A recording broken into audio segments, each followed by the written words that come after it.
El reversing no es magia, no es suerte, no es tener ojo, es tener un método. Y si empiezas directamente a mirar instrucciones a lo loco, vas a tener un montón de dificultades para entender qué está pasando, por qué se hace esto de una manera o se hace de otra. Así que en esta primera clase del módulo de fundamentos de nuestro curso gratuito de reversing, vamos a estar construyendo la base mínima para que podáis entenderlo todo bien. Entenderemos qué es el assembly y por qué cada CPU tiene el suyo propio. Entenderemos la arquitectura más popular en ordenadores modernos, llamada von Neumann. Y por último veremos dónde se guardan los datos, de qué manera, y entenderemos eso de Little Endian y Big Endian. Esto no es una clase de arquitectura de ordenadores, no vamos a profundizar en todos los detalles aburridos, vamos a explicar lo justo y necesario para que tengáis una base sólida sobre la que empezar a construir. Además, ya me conocéis y en la descripción tenéis Droboleaks, nuestro repositorio de GitHub, donde tenéis todo el material complementario donde vais a poder tener muchos más recursos para apoyaros y profundizar. Buenas hackers, soy Drobohack y bienvenidos a una nueva entrega del curso de reversing, donde ya sabéis que estamos tratando de empezar desde cero y que tengáis al menos una base, unos conocimientos mínimos para poder hacer vuestros primeros crackmis con soltura, podéis desarrollaros y podáis empezar a meteros en este maravilloso mundo, ¿no? Pero empecemos por el principio. Lo primero que hay que entender es que no existe un assembly universal. Cada familia de procesadores tiene su propio idioma, y para entenderlo vamos a verlo con tres elementos. El primero es el ISA, el Instruction Set Architecture. Este actúa como un contrato y nos dice qué se puede ejecutar y cómo. Cada procesador tiene el suyo y está definido por el fabricante. Después tenemos el lenguaje de programación assembly, el cual nos ayuda a ordenar las instrucciones definidas en el ISA con ciertas abstracciones como macros, etiquetas, comentarios, etc. Y por último tenemos el machine code, que son los bytes finales que le mandamos al procesador, eliminando todas estas decoraciones innecesarias. Y esto suena muy bonito, pero estoy seguro que internamente no te acaba de cuadrar qué narices es esto del ISA, que incluye exactamente. Pues bien, incluye por ejemplo las instrucciones, tanto el nombre de las instrucciones como los argumentos que se le pasan, como las acciones que hacen, como mover datos, sumar, saltar, llamar funciones, etc. Los registros de la arquitectura, cuántos son, qué tamaño tienen, son de propósito general, son especiales, modos de direccionamiento, como una instrucción al acceder a la memoria, entre muchos otros detalles. Y para que no te pierdas, vamos a ver tres ejemplos diferentes. Vamos a ver el ISA de un Intel de 64 bits, vamos a ver el ISA de una VR, el Atmega 328P, que es el típico microcontrolador que llevan los Arduino Uno, y luego vamos a ver el microcontrolador V850, el cual, si has visto el vídeo del Jeep, es decir, el vídeo en el que unos investigadores logran desde el sofá de su casa vulnerar un Jeep y parar el coche, mover el volante, activarlo en limpiaparabrisas, un montón de cosas, una guapada, y además suben un periodista al coche para que lo grabe todo en tiempo real, es increíble. Os dejo el vídeo por aquí, para que lo podáis ver, y si no, pues vamos directamente a ver estos manuales. Nos desplazamos a la terminal, donde ya tengo preparados tres ficheritos. Tengo preparado el de Intel, el de Atmega y el V850. Vamos a empezar por el de Intel, a ver qué se encuentra. Intel, así. Y que nadie se asuste, va a ser un fichero muy grande, muy de 5252 páginas. Esto no es una novela, esto no es algo que haya que empezar por el capítulo 1 y empezar a leer, esto es un manual de referencia. Es decir, si estáis empezando con una nueva arquitectura, en este caso es una arquitectura de un microprocesador muy conocido, es decir, es una cosa que vais a utilizar constantemente, y de hecho en el curso vamos a estar trabajando sobre esta arquitectura, ¿no? Tanto 64 bits como 32, y aunque hay diferencias entre Intel y AMD de ciertas instrucciones o cierta arquitectura interna, al nivel al que vamos a estar trabajando es imperceptible, y probablemente en la mayoría de cosas que hagáis es absolutamente imperceptible, ¿no? Sí que es cierto que a bajo nivel tienen alguna instrucción, alguna diferencia, alguna cosita, pero no nos aplica, ¿no? A nuestro nivel.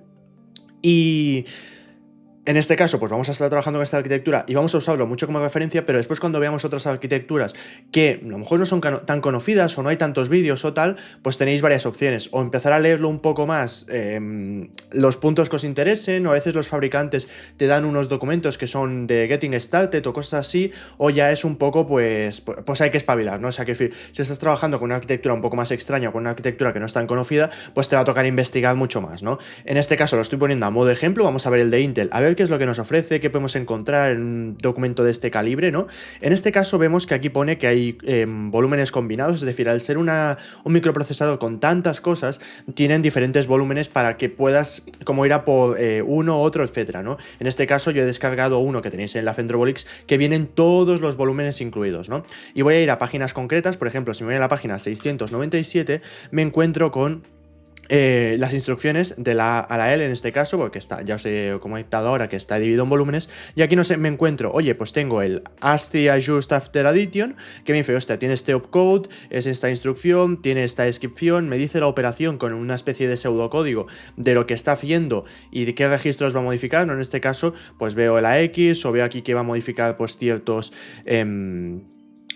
flags o lo que corresponda, ¿no? En plan, tenemos un poco de explicación de lo que va. Por ejemplo, aquí si bajo en el índice, voy a bajar aquí a instrucciones y vamos a ver alguna que... Mira, por ejemplo, la instrucción add, que es de suma, que es un poco más sencilla de entender. Pues tenemos aquí una tabla donde en función de los argumentos que le pase, si son de un tipo, de una medida, de otra, etcétera, pues me dice lo que va a estar haciendo. Luego aquí me pone de nuevo una descripción y me pone aquí una operación. En este caso, como es una arquitectura muy conocida, muy utilizada, etcétera, podemos tirar del Felix Cloutier, que es esa web que que de nuevo está en Dropbox. Todos los links o cosas que diga están en Dropbox. Voy a dejar de repetirlo. Pues en este caso, pues tenemos otras webs que nos ayudan, ¿no? Pero en caso de que sea una arquitectura que no sea tan conocida y no haya esos recursos que nos ayuden, pues tendríamos que venir aquí y empezar a leer y empezar a analizar qué es lo que está sucediendo, ¿no? Por ejemplo, aquí hemos visto que nos está definiendo las instrucciones, pero por ejemplo, si voy a la página 77, me encuentro con básicamente los registros de ejecución que están presentes en este procesador, ¿no? Por ejemplo, los de propósito general me dice, oye, pues existen este número de registros que tienen esta longitud, que tienen estos nombres, y si sigo bajando, pues me pone un poco más de información, una descripción, etcétera. Y o por ejemplo puedo ir a la página 85, la cual, si bajo un poquito, tengo el modo de direccionamiento. Me dice aquí, oye, pues tienes el direccionamiento inmediato a través de registros, etcétera, en plan, y me pone un poquito de información, ¿no? Porque al final no deja de ser todo ese contrato de las cosas, cómo funcionan y cómo tienen que ser, ¿no? Es decir, luego a partir de aquí tenemos el assembly, que nos permite crear estructuras, y con ese assembly se construyen compiladores que leen esa assembly, entienden esas instrucciones y compilan cosas. Pero lo que tiene en conexión, lo que tú escribes y lo que el compilador entiende, o sea, lo que el compilador quiere entender, es este contrato, que es este ISA, esta serie de instrucciones o de reglas que te proponen, que es es el núcleo de unión entre lo que hay físicamente, el chip que tenemos físicamente, el compilador y lo que tú vas a escribir, ¿no? Pues el nexo de unión es este contrato que, como si todos lo respetamos, vas a conseguir hacer el programa que haga lo que tú quieras de la manera que tú quieres, ¿no? Si el compilador no respeta este contrato, o tú como programador no lo respetas, o el chip no es realmente lo que te están diciendo aquí, si alguna de estas tres partes falla, y más a tan bajo nivel, pues probablemente haya cosas que no funcionan bien, o haya edge cases, en plan casos de extremos o casos de estos extraños, ¿no? Bueno, es a modo informativo, por supuesto no tenéis que leeros esto ni memorizarlo ni muchísimo menos, pero es un buen punto de partida, ¿no? Vamos a ver cómo sería el de, por ejemplo, el ADMega. Aquí un detallito, y es que el de Intel es un microprocesador, y ahora vamos a ver un microcontrolador, ¿vale? Tiene diferencias, que el microprocesador solo procesa y el microcontrolador pues tiene un procesador internamente, pero además tiene la memoria RAM integrada dentro, además tiene pues unos ciertos periféricos, y tiene ciertas sutilezas que en este caso no estamos... O sea, vamos a centrarnos en la arquitectura de normal, de ordenador, 32 bits, 64 bits, etcétera, pero que sepáis que existen otras arquitecturas como AVR, y que, oye, si de golpe queréis trabajar con esto, pues que tengáis la manera de, oye, yo quiero reversear un ADMega, ¿cómo empiezo, no? ¿Qué tengo que entender? Pues aquí, por ejemplo, si venimos a este fichero, pues nos vamos a encontrar el pinout, es decir, los pines que corresponden al chip, y si seguimos bajando, pues vamos a encontrar una serie de información, como por ejemplo la arquitectura que sigue, ¿no? En este caso, pues vemos que tiene esta arquitectura, no voy a entrar en detalles, ¿no? Ahora veremos, un poco más adelante en el vídeo, qué arquitectura tienen los ordenadores, que es la von Neumann que hemos comentado antes y tal. Pues vamos a comentar cómo es y vamos a entrar un poco, entre comillas, en detalles, ¿no? Un poco lo general. Pero aquí tendríais esta arquitectura, y así como curiosidad, pues si me voy a la página 12, por ejemplo, 12, me encuentro con los registros de propósito general. Aquí tendría pues los diferentes registros que opera este microcontrolador, que en este caso pues ya vemos que es más pequeño, tiene muchos menos registros, y si bajamos pues nos encontraremos otro tipo de registros que sirven para diferentes cosas. Al final estamos en una arquitectura diferente, que funciona de otra manera, que es más pequeña, menos potente, también tiene menos instrucciones, es otro mundo, ¿no? Y si por ejemplo voy a la página 281, me encuentro todas las instrucciones que tiene este microcontrolador. Sí, microcontrolador. Aquí están mucho menos detallados porque al final es como un resumen. Para si entráramos en detalle en cómo reversear esto, pues existen otros documentos específicos donde tenemos mucha más información de las instrucciones, pero al final lo que quiero que entendáis es ese concepto de yo quiero trabajar con una arquitectura, voy a buscar el datasheet de ese chip o el ISA para entender cómo funciona, qué arquitectura tiene, qué cosas usa, porque por ejemplo si estoy en este microcontrolador, me lío con esto, microcontrolador, y quiero ver, estoy trabajando con algo que, hostia, es que aquí me está haciendo una interrupción de no sé qué. Hostia, pues puedo venir aquí a la sección de interrupciones, ver a qué corresponde la interrupción 0x26 y digo, ah, vale, es una cosa del USART, de la data register, no sé qué. Vale, tal. Hostia, no sé qué es el USART. Pues entonces tendría que buscar sobre el USART y tengo por dónde tirar del hilo, ¿no? Pero al final, la referencia que deberíamos de tener es este documento, ¿no? Que es el contrato entre el dispositivo físico o el chip físico, el compilador y tu programa. Esto es el nexo de unión y lo que unifica todo, ¿vale? Y así como modo curiosidad vamos a ver otro microcontrolador que es el que os he comentado antes, el V850, ¿vale? Que este lo he puesto también un poco para hacer un poco referencia al vídeo del chip, de los investigadores y tal, pero en este caso tenemos lo mismo, ¿no? Un documento relativamente grande de 1000 y pico páginas que podemos ir bajando y nos encontraremos pues una serie de... Bueno, tenemos aquí el índice, que esto es pues, gigantesco, ya podéis ver que tiene muchísimos apartados y muchísima información. Y si bajamos, pues nos encontramos con el pinout, que ya podéis ver que es bastante grande, y aquí nos encontraríamos con la arquitectura general de cómo funciona este chip, ¿no? Este microcontrolador, ¿vale? Y por ejemplo, si vamos a la página 48, nos encontramos con los registros, que en este caso pues tendría esta serie de registros, y si nos vamos a la página 1113, nos encontramos con las instrucciones. Vais a ver que hay muchas instrucciones que se parecen, ¿vale? Por ejemplo, add la hemos visto en todos los chips hemos visto add. La diferencia entre uno y otro es: contra más pequeños son los chips, es decir, contra menos bits tienen o menos capacidad de procesamiento tienen, bueno, va directamente relacionado con el tamaño de la longitud de instrucciones. Es decir, cuando tú tienes un chip de 8 bits, significa que puedes hacer esta cantidad, o sea, puedes... Bueno, no voy a meterme en el follón de cómo narices van las instrucciones, ¿no? Pero al final es como que tú tienes un registro de 8 bits y esos bits tú puedes hacer X combinaciones, ¿no? 2 elevado a la 8 combinaciones, que esos son el número máximo de instrucciones que puedes llegar a tener. Pero si tienes 64 bits, puedes hacer 2 elevado a la 64, 2 elevado a la 64, que son la cantidad máxima de instrucciones que puedes tener. Por lo tanto, puedes tener muchísimas más instrucciones en un chip de 64 que en uno de 8. ¿Qué significa eso? Que puedes tener muchas más instrucciones para acciones mucho más específicas y que sea mucho más óptimo. Es decir, si yo tengo una instrucción, imagínate que tengo un chip que solo tiene suma, resta y multiplicación, o shift, lo que quieras, pues para hacer ciertas acciones voy a tener que complicarme mucho más la vida y escribir muchas más instrucciones y a usar más ciclos de clock. En cambio, si tengo muchísimas instrucciones, puedo generar instrucciones muy específicas para acciones muy concretas. A lo mejor imagínate que en un chip normal que tenga la suma y la resta, pues para sumar 3 números tengo que poner 2 adds. Esto significa 2 acciones y que a lo mejor en clock se equivale a no sé cuántos. Pero en un chip que tenga muchísimas más instrucciones, pues a lo mejor tengo una instrucción específica para sumar 3 números o para sumar 4, y en vez de tener que poner varios adds y tener no sé cuántos clocks, pues lo hago con una sola instrucción y a lo mejor se hace de una tirada, ¿no? Por lo tanto, el tema de la longitud pues influye. De todas maneras, os he puesto estos 3 ejemplos para que veáis cómo encontrar esto. Es decir, tú quieres trabajar sobre una arquitectura concreta, pues te buscas el ISA, te buscas el datasheet, empiezas a tirar del hilo y en vez de, pues a veces todos hemos cometido el error de empezar a buscar por internet, de ver vídeos y no querer leer la documentación técnica, te pones a mirar vídeos, te pones a mirar cosas y no entiendes nada, o te pones a leer foros, y a veces es mucho más sencillo ir directamente a la web oficial de ese chip, entrar en el datasheet y ponerte a leer esto, en plan intentar entender el user manual y tirar millas por ahí, que te va a cuadrar todo mucho más y va a estar mucho mejor explicado, ¿no?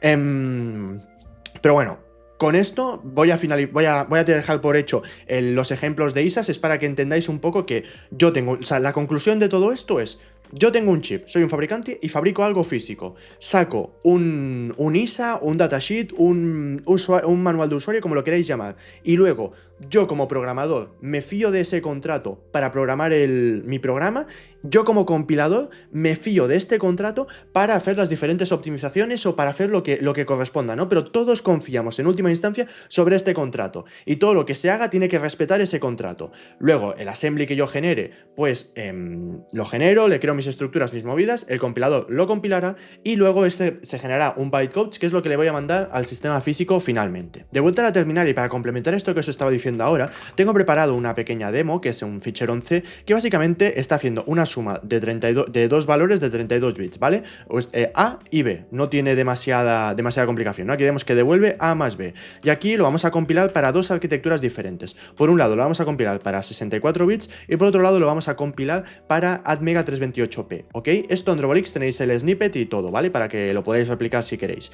Vamos a comparar ambos ficheros, que en este caso los he generado de manera, o sea, no es un fichero final para pasarle a un procesador ni nada, quiero decir, son ficheros en un formato que lo podemos leer fácilmente, ¿vale? Y vamos a ver una diferencia muy importante. Aquí al lado tengo el de 64 bits, el cual tengo la función de add32 y fijaros que hace una única instrucción que es un lea que lo guarda en EAX, RDI más RSI y hace un read. No tenéis que entender exactamente lo que está sucediendo, quedaros con que hay una instrucción y luego devuelve. En cambio, en el AVR tengo la misma función de add32 y tengo que hacer 4 instrucciones diferentes, es decir, tengo un add de no sé qué, otro add c, o sea, un añadido con carry, otro y otro, es decir, tengo que hacer 4 instrucciones en lo que en el otro lado es solo una, es decir,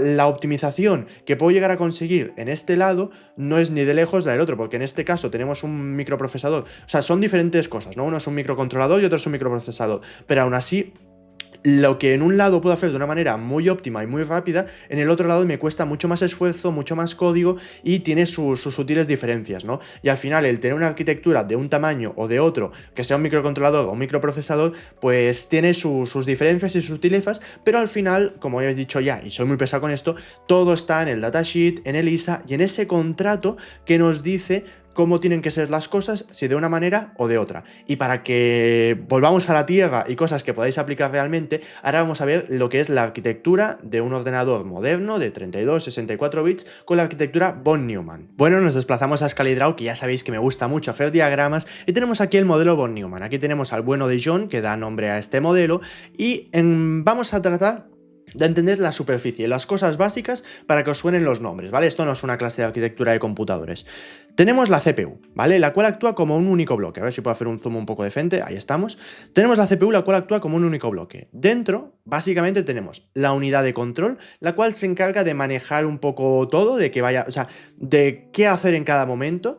Después tenemos la ALU, la cual se encarga de realizar las operaciones matemáticas, y después tenemos los registros, que básicamente podemos verlos como pequeñas regiones que guardan variables, es decir, son unas variables especiales que están dentro de la CPU.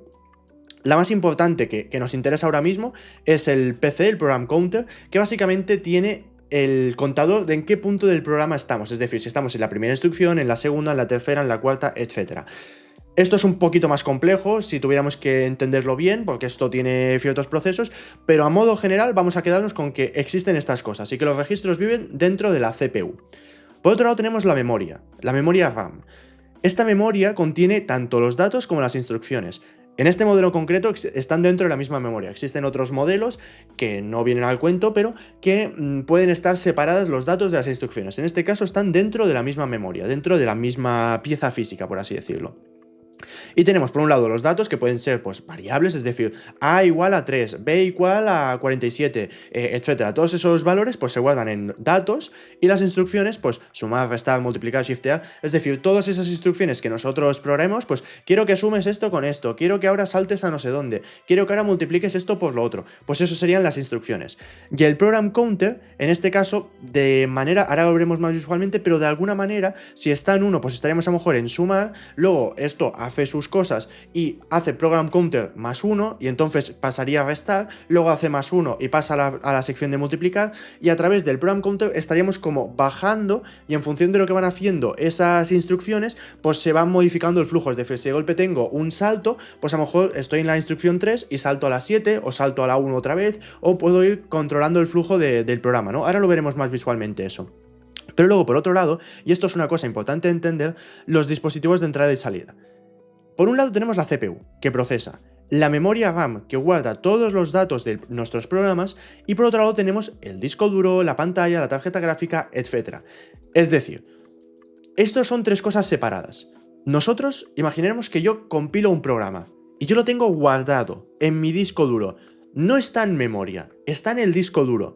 Si yo lo quiero ejecutar, entonces la CPU lo va a buscar al disco duro, lo coge y lo mete en la memoria RAM, ¿vale? Y a lo mejor pues eso tiene librerías compartidas y es más óptimo y lo que sea, pero cuando está en el disco duro, si no se está ejecutando, no está en memoria, está en el disco duro, está en un periférico externo. Y cuando yo decido ejecutarlo, es la CPU la que lo coge y lo mete en memoria. Esto parece una tontería, pero es esencial entenderlo. Quiero decir, esta separación entre la memoria del disco duro, la memoria RAM y la CPU. Cuando tengo variables tipo A igual a B, A igual a 1, B igual a 3, etc., esos son datos que se guardan en memoria. Pero si tengo el registro VAX, RBX, RCX, etc., registros que después entenderemos, eso vive dentro de la CPU, ¿vale? Es decir, quiero que ubiquéis esto, porque después cuando estemos en IDA o debugueando lo que sea, hay cosas que a lo mejor hay una variable, luego hay un registro, y a lo mejor hay gente que no acaba de entender de dónde viene todo eso. Pues registros son lo que está dentro de la CPU, los variables son lo que está dentro de la memoria, y luego si tengo ficheros con los que estoy trabajando, pero que no los estoy ejecutando, están viviendo en el disco duro. Igualmente, para entender un poco más cómo va esto, tengo aquí, lo tengo en Chrome porque en Brave no me funcionaba, no sé por qué, pero tenemos esto que es un simulador de CPU, ¿vale? Aquí tenemos un poco lo mismo que os he contado. Tenemos el program counter, tenemos una ALU y tenemos la unidad de control. Aquí tenemos otros elementos que no vienen a cuento y que no vamos a explicar, pero aquí tenemos otra cosa que es la siguiente instrucción que se va a ejecutar. Y esto representaría la memoria RAM, que veis que tiene pues la dirección 0, la 2, la 4, la 6, la 8, etc. La 8, 10, etc. ¿Vale? Aquí tenemos todo lo que podemos poner. En este caso yo voy a cargar un programa, que lo tenéis en Drobolix, etcétera, que es una suma simple. Lo que de hecho, mira, antes de explicar esto vamos a ir aquí al manual. Si yo pulso en manual, aquí tenemos un poco de explicación de lo que es este simulador. Tenemos lo que sería la ISA, ¿no? Como ese conjunto de instrucciones que podemos estar utilizando y un poco, pues mira, pues la estructura de la instrucción, los modos de direccionamiento, etcétera, un poco pues como ese contrato, ¿no? Que tenemos. Aquí tenemos unos atajos de teclado que sin más, los archivos si queremos crear archivos, y aquí tenemos algunos ejemplos de pues si queremos crear un if o tal. Es una buena manera de profundizar en cómo funciona la CPU. Si a alguien no le acaba de cuadrar, pues aquí con esta web puede jugar un poco y probablemente hay cosas que le acaben de hacer clic, ¿no? Incluso podemos jugar un poco con estas instrucciones. En este caso, yo tengo un programa muy simple, el cual hace un load de A, es decir, está cargando algo que se llama A, le estoy sumando B y después estoy metiendo ese resultado en la variable resultado. Y luego estoy haciendo un halt, que básicamente es como quédate quieto, ¿vale?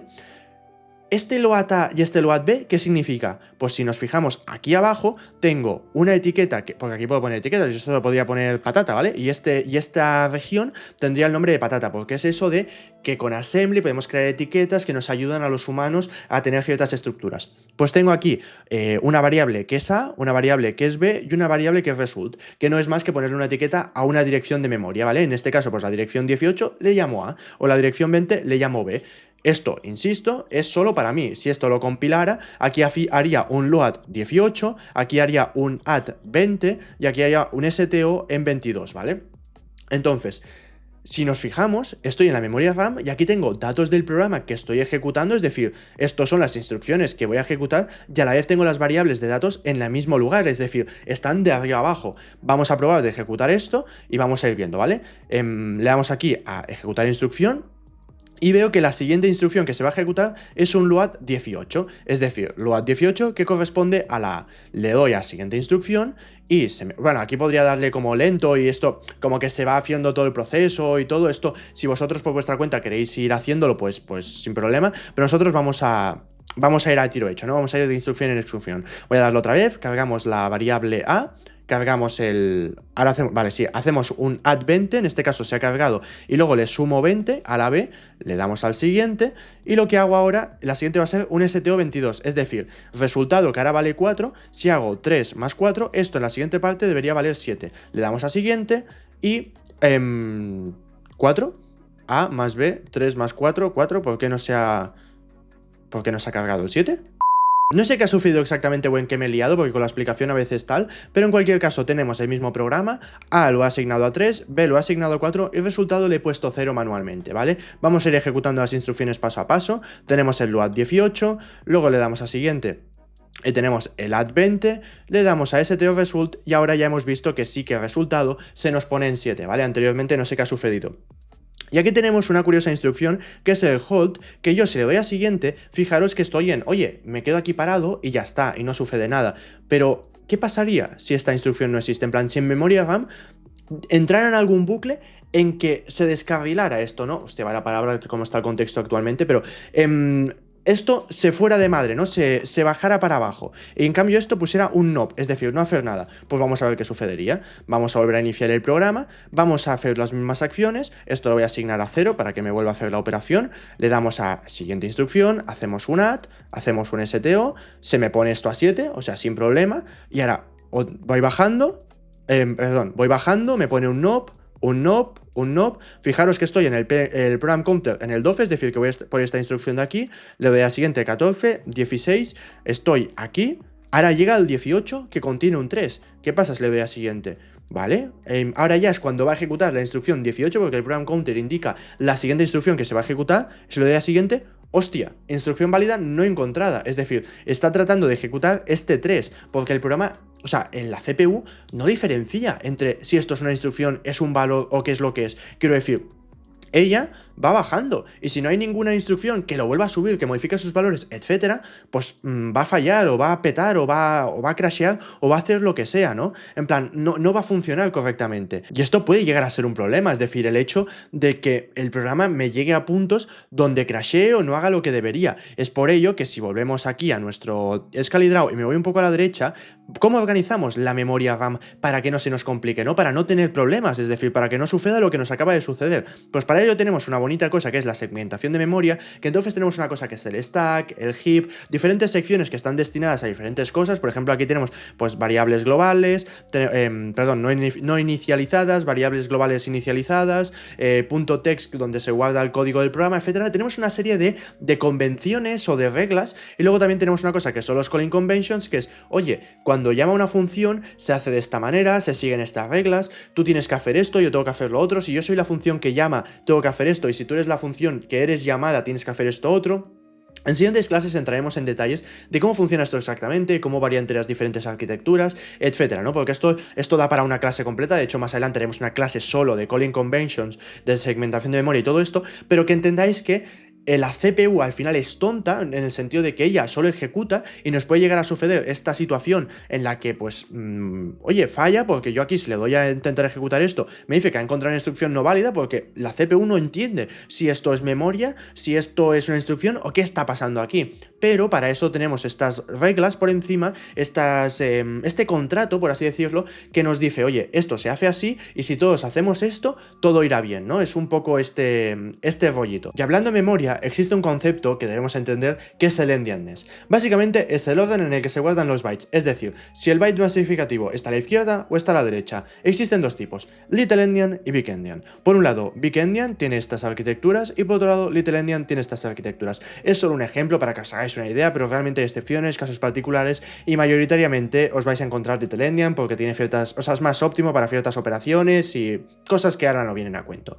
En cualquier caso, imaginémonos que tenemos este valor en hexadecimal, del 1 al 8, 1, 2, 3, 4, 5, 6, 7, 8, y lo queremos guardar dentro de nuestra memoria. En caso de que estemos en big endian, nos vamos a encontrar con esta estructura. Cada cuadradito representa un byte, 256 bits, y tenemos 0x12, que corresponde al primer valor, 0x34, que corresponde al segundo, 0x56, etcétera, ¿no? Es bastante intuitivo y bastante fácil de leer. Pero ¿qué pasa con little endian? Pues que es al contrario, es decir, el más significativo está a la derecha y entonces vamos hacia arriba. Y como tenemos tenemos en hexadecimal dos letras, en plan, o dos números o dos valores, tenemos 0x12 que correspondría al primer byte, a la izquierda tenemos 0x34 que correspondría al segundo, después tenemos 0x56, etc. Aquí os lo he separado con el 0x y puede ser intuitivo, pero cuando lo vemos en memoria puede no serlo tanto, ¿no? Es decir, para eso tengo aquí preparado un pequeño script para que entendáis lo que quiero decir. Y mira, tenemos esto que es nuestra demo Endianness y la vamos a compilar con GCC perfectamente. Vamos a limpiar la pantalla, vamos a volver a mostrarla y voy a ejecutar esto, ¿vale? Aquí lo que tenemos es un programa muy simple, el cual tiene un valor de uint de 32 bits y aquí tengo este valor, ¿no? El mismo que teníamos en el ejemplo del diagrama, ¿vale? Y en Linux, en esta arquitectura, pues trabaja con una arquitectura Little Endian. Y aquí básicamente lo que estoy haciendo es imprimir la memoria y tal, podéis darle un par de vueltas, pero no tiene mucho misterio. Estoy imprimiendo este valor tal y como se representaría en memoria. Le doy a ejecutar y fijaros lo que pasa. Tengo 0x34, o sea, 1, 2, 3, 4, 5, 6, 7, 8, pero aquí es 1, 2, 3, 4, 5, 6, 7, 8. Y fijaros que aquí ya no tengo el 0x, es decir, yo veo este valor y no os penséis que es 78, 56, 34, no. Tienes que empezar por el otro lado, coger 2, después coger 2, coger 2 y coger 2. Y en este caso, pues tenemos la suerte de que esto está con un espacio, pero lo que nos vamos a encontrar muchas veces, depende del programa que estemos, es sin ese espacio, es decir, de esto, si yo lo quito, lo guardo, lo vuelvo a compilar y lo vuelvo a ejecutar, lo que nos vamos a encontrar es esto, este valor, claro. Si tú sabes que está en Little Endian, lo que... A ver cómo lo hago esto, así, y vuelvo a ejecutar esto, ¿vale? Tú encuentras esto en memoria y ojo, cuidado. Esto tienes que saber que es 1, 2, 3, 4, 5, 6, 7, 8, ¿vale? Es decir, tienes que intuirlo. Ya lo iremos viendo, ya iremos viendo cuando leamos los binarios, cuando hagamos ciertas cosas. Es sencillo, quiero decir, es más que entendáis el concepto de que, oye, es al revés y de dos en dos, ¿vale? Ya lo iremos viendo con la práctica, en cuanto lo hayáis hecho un par de veces, esto ya está chupado y es lo más básico y el menor de vuestros problemas. Y bueno, hasta aquí hemos llegado, espero que os haya gustado la clase, que os haya quedado todo claro, y si no ya sabéis que me podéis dejar un comentario, me podéis abrir por Discord, soy súper accesible, lo que queráis. Sé que ha sido un poco teórica esta clase, sé que puede haber sido un poco más coñazo que otras, sé que, bueno, tiene ese punto que no podéis toquetear cosas, aún así he intentado daros scripts, daros ejemplos, daros herramientas para que podáis jugar y hacer vuestras cositas, pero bueno, son cosas que aprendéis una vez y os valen para siempre, es decir, son conceptos que una vez los entiendes, haces tu modelo mental de esta cosa, luego cuando empiezas a construir otras cosas por encima, hostia, dirás, hostia, porque esto es por esto es por lo otro, y tendrás una visión global y serás la diferencia entre esas personas que entienden más o menos y que van haciendo, a que tú que digas, vale, no, empiezo a conectar los puntos, entiendo esto, entiendo que esto es por lo otro, y tener ese conocimiento y ese contexto, ¿no? A veces es la diferencia entre alguien que controla lo que hace y alguien que no, es alguien que simplemente resuelve un problema o alguien que resuelve el problema pero tiene el contexto global de la situación, ¿no? Y eso es lo que pretendo que consigáis con este curso. Me gusta mucho hablar, podría estar aquí hablando horas, pero bueno, la siguiente clase va a ir sobre instrucciones básicas de Assembly, vamos a ver un poco cómo se clasifican, vamos a hacer nuestros primeros programas, vamos a ver un poco cómo funciona la movida, ya sabéis, digo Assembly por simplicidad lingüística, pero ya sabéis que existe el contrato, que es el ISA, existe el machine code, existe el assembly, o sea que en fin, ya hemos entendido todos que existen estos elementos, pero por simplicidad lingüística es mucho más sencillo decir el assembly y ya está, que va a ser basado en arquitectura de 32 bits y 64 bits, que lo que vamos a estar viendo no cambia demasiado a nivel de instrucciones, cambiará en convenciones de llamada y otras movidas que ya veremos, pero bueno, la siguiente clase va a estar chula y bueno, me callo ya, nos vemos en la próxima clase y como siempre, cada byte cuenta su historia.